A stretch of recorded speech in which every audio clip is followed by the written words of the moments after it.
What's up, guys, and welcome to today's show. So we are post the match between Nottingham Forest and Arsenal. It was a 0-0 stalemate, and Liverpool won, beating Newcastle very comfortably. So now the gap is 13 points. So let's get into this one. It seems like the energy is zapped from the Arsenal fan base. There isn't much energy. There isn't much optimism except from the most deluded ones.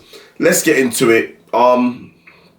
Yesterday, the manager making a couple of changes.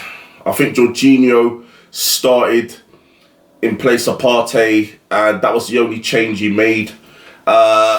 Marino, again, played up front, but was completely ineffective.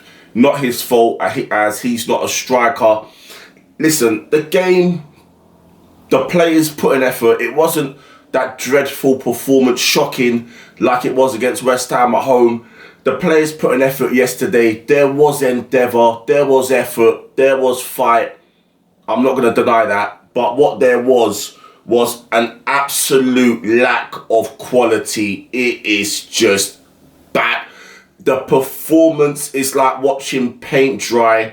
It is just, this is awful. This is awful football. And again, there ain't no striking options on the pitch, so he has to bring on. Tierney had to come on. Ben White had to come on. Zinchenko had to come on. All defenders. Partey came on, and Sterling came on and done all right. The real bright spark was Ethan Ranieri. He seemed to be the one that had the most about him, the goal threat. But why are we leaning so heavily on a 17-year-old?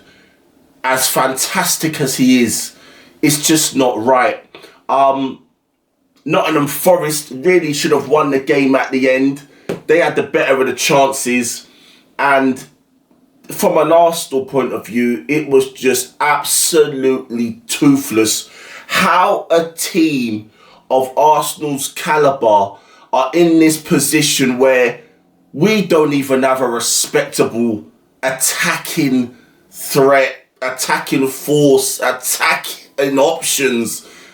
I'm looking at the game thinking, is this what we've come down to? It's not right. It is not acceptable squad building. 6 years into this project and we are shambolic. 13 points off Liverpool, and this has been the most pathetic title challenge in the history of the Premier League. I did say we would capitulate. I did say this will become a top 4 race. And I did say Arsenal will not finish second. And all these things are coming into fruition. Manchester City won yesterday. The gap is closing between us and them. Now, I think we're going to finish 4th. I think Arsenal are going to finish 4th. They're barely going to make it. Some people are saying they're in danger of not finishing outside of the top 4. I think we're going to stutter over the line there. But it is regression. I think we're going to finish 4th. I think we're going to struggle to win a lot of our remaining games. And that is because the quality is not there. The squad building has been completely abject. And we ain't got no bloody strikers. Now, I was listening to the post-match interview of Nuno Espirito Santo. And Martin Keown asked him, why did you not play a back 5? You always play a back 5. You know, he's done so against Fulham away, Newcastle, the last one they played. You know, that's been their preferred formation, defensive shape. And Nuno Espirito Santo, if you've not watched it, please, I implore you guys to watch this. Nuno Espirito Santo replied, well, there was no need to play with a back 5 because Arsenal don't have a striker. So the overload is going to be in the midfield. And he answered in the most sort of way not to embarrass or insult Arsenal or Mikel Arteta. And Martin Keown's reaction was just embarrassing. I mean, he is one of the most biased and deluded pundits there is out there. But Nuno knew there was no need to play a back five because Arsenal have no attacking threat. And the overload, the battle was going to be in midfield. So he took a body out of the back line and he put an extra body in midfield to go head to head with Arsenal there. It just shows you where we are at. Where we are at now. And like, it's not about me being right, but this is just clear. It is clear. The squad building from this manager has been absolutely rubbish. He's trying to build a squad for his philosophy. So you guys are seeing what his philosophy is. Rubbish. Rubbish. And I think that's why Edu left, because there were clashing there. Too much power Mikel Arteta has. He has the full reins at Arsenal. He has the full trust of the board and the ownership. There is no, they're not going to back him. No. They are going to back him because they trust him. That's why they've made him the second highest paid manager in world football. What's he done? It's completely mind-boggling. Now, the excuses for Mikel Arteta, they keep heaping up more and more excuses. He came out and said in a press conference that if other teams had Arsenal's woes, the injuries, the suspensions, that they'd been mid-table. No.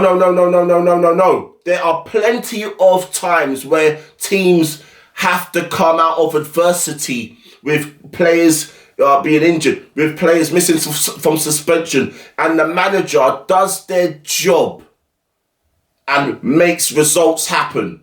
There's many examples.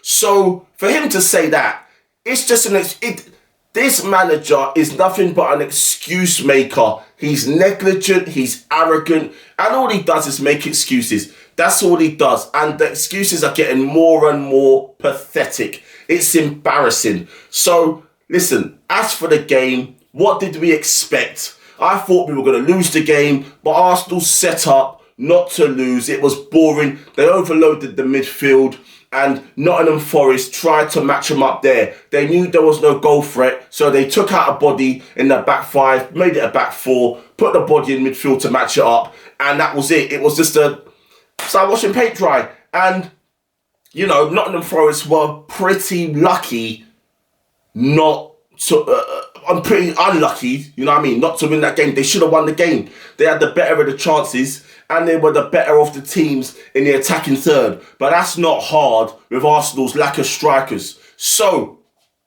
as for the Premier League, where does it leave us? Liverpool are going to win it at a canter. Fantastic performance from them yesterday, beating Newcastle. Another potentially tough game, but they navigated that fantastically. Arne Slot was in the stands as he was suspended, but they got through that. The gap now is 13 points. The Premier League is gone, despite what some deluded fans and that deluded manager Mikel Arteta might say. So now this is a battle for the top four. Manchester City are there, Nottingham Forest are there, Chelsea, Aston Villa, Newcastle. There's teams that it's gonna be a slugfest. It's gonna be a slugfest because all of those teams are dropping points, and it's gonna be a slugfest to get into those top four, top five places that will get Champions League football. So, next on the agenda for Arsenal is PSV, if I'm not mistaken. Let me just check.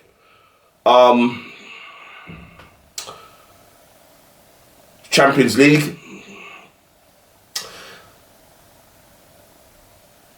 Yep. So next on the agenda for Arsenal is PSV, and that is Tuesday. No Premier League this weekend, so there's a little bit of a break before the Champions League time. Now I just want to say this. I'm not going into that tie with any optimism. I'm going to preview the game properly closer to the time, but PSV are a good team. And Arsenal, with our current attacking, striking issues, I don't go into that tie with any optimism. The first leg is away, so we're going to be going over there for the first leg. So let's see what happens there. So this is going to end today's video. I'll be back very soon for another video. There's another topic that I want to cover, but I'm going to talk about that when the video is up. So guys, all that good stuff. I really appreciate all the interaction and all the friends that I'm making doing this. It's great, you know, the interaction and the comments and stuff like that is fantastic. So let's help grow this community. All that good stuff. Like, share, subscribe, leave a comment, and I'll see you very soon. Peace.